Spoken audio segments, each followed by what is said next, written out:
stay-at-home chef here, coming to you today with another yummy recipe. I came across this guy on Instagram that asked the question, if there was one thing that you can cook and eat every day, all day, for the rest of your life, what would that be? And I gave it some thought, and I said, oh, that's easy. It's gonna be the Moroccan lentil soup, right? And I'm gonna show you how to make that today. If you had any leftover red lentils from last week's Misirwat video, go ahead and whip that out and get ready to make another delicious meal.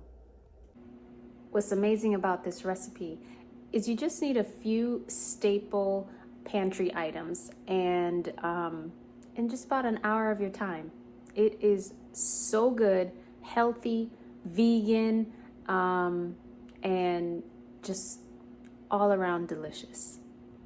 Subscribe to the channel and tune in for new videos coming soon of my family favorite. All right, so here's all that you need. You're gonna need 1 1/4 cup of red lentils. Make sure you wash them really well and drain them. 1 can of garbanzo beans. 1 can of whole peeled tomato is a 28-ounce can, which we will pulse in a food processor and break it down. You'll need 7 cups of vegetable broth or chicken broth if you want to add a little flavor, but I'm keeping mine vegetarian today. You need 1/3 cup of both parsley and cilantro. Over here, I have some red onions, carrots, and celery. I just have 1 carrot. Actually, I did 2 small carrots and 2 stalks of celery, and I had 1 large red onion. Here I have 5 cloves of garlic, and then about 1 inch or 2 of ginger finely grated, and then 2 tablespoons of oil. And then for our seasoning, we need some cinnamon, turmeric, sweet paprika, black pepper, and then salt to taste. Make sure you check out the description below to check out how much of each you'll need, and you can follow along as we continue on with the recipe. Turn your heat on to medium-high heat. Add your 2 tablespoons of oil and heat up the oil. Once the oil is hot, go ahead, add your onions, celery, and carrots, and mix it up and let it cook for about 5 to 10 minutes until the vegetables are all softened. So I noticed that my onions have softened, so now it's only been about 5 minutes. I'm gonna add my garlic and ginger.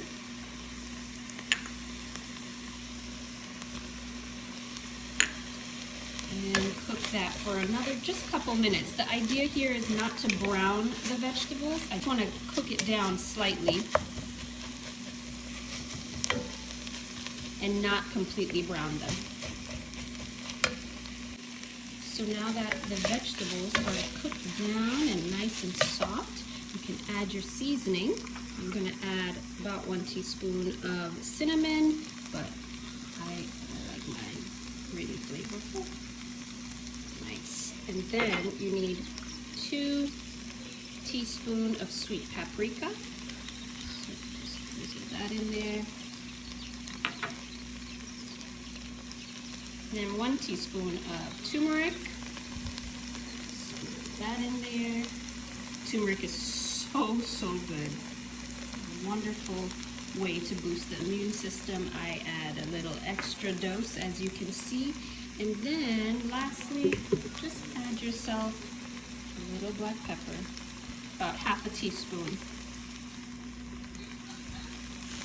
Give yourself a stir. Let the seasoning cook into your vegetables and allow yourself to just soak in the aromas. Yes, yes. Let this cook for about 5 minutes,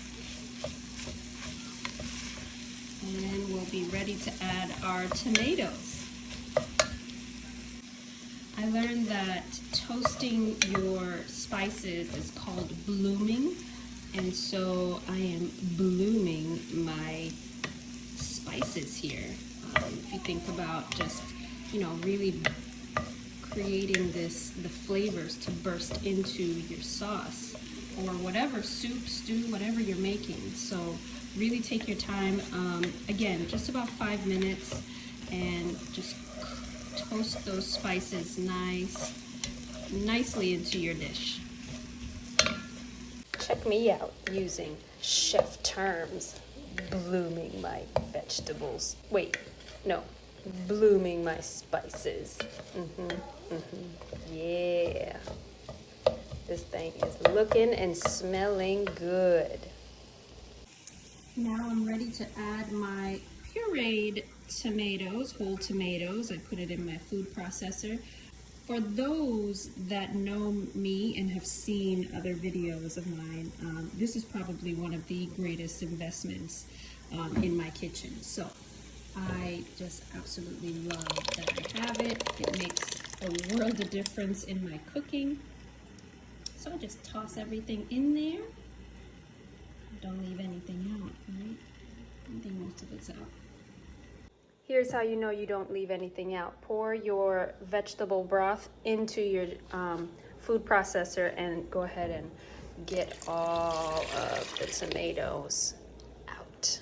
And give it a nice stir.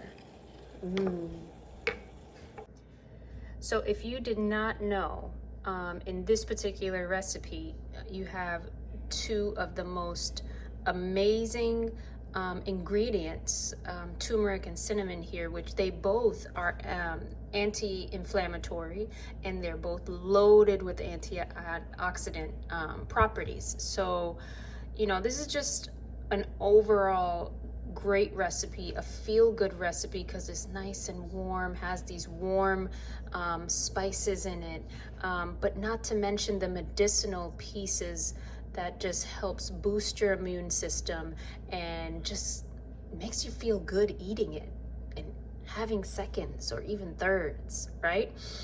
So yeah, the cinnamon here, I mean, it's a great ingredient to lower your blood sugar, so it's really good for anybody that's diabetic out there that needs to add sweetness into your dish without putting sugar, right? And then turmeric, of course, just an overall a great ingredient, and it's just amazing that you have a double dose of medicinal ingredients. Once you see that your pot is coming to a simmer, go ahead and add your chickpeas.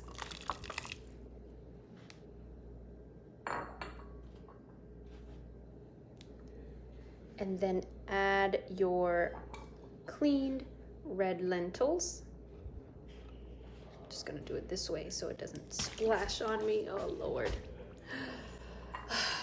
Try not to do that.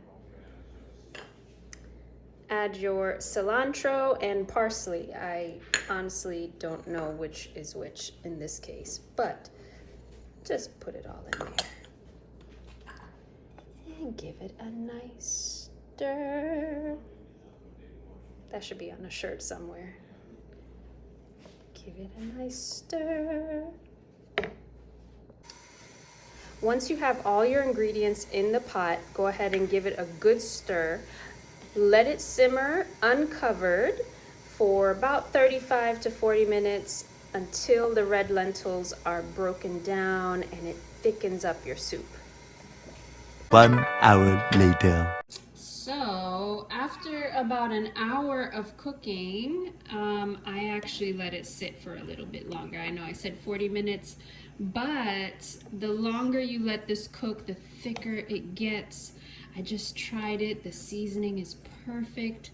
If you need to add a little more salt, you can, but plate you up, or bowl you up, I guess in this case, some soup and feast. Now it's our favorite part. Pour you a significant amount of soup. Yes?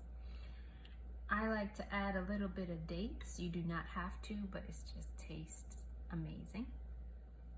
and get you a piece of crusty bread. Yeah.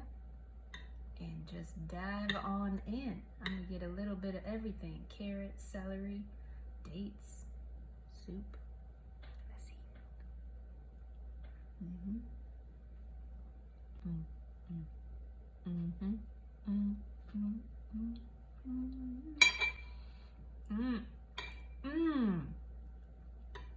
Oh my God. So the dates, guys, is totally optional, but when you add it into the soup, it gives it just a little boost of sweetness. And that is amazing. You could even chop it up real fine, put it in the whole thing if you don't want the big pieces. But wow, yeah, you did that, so did I.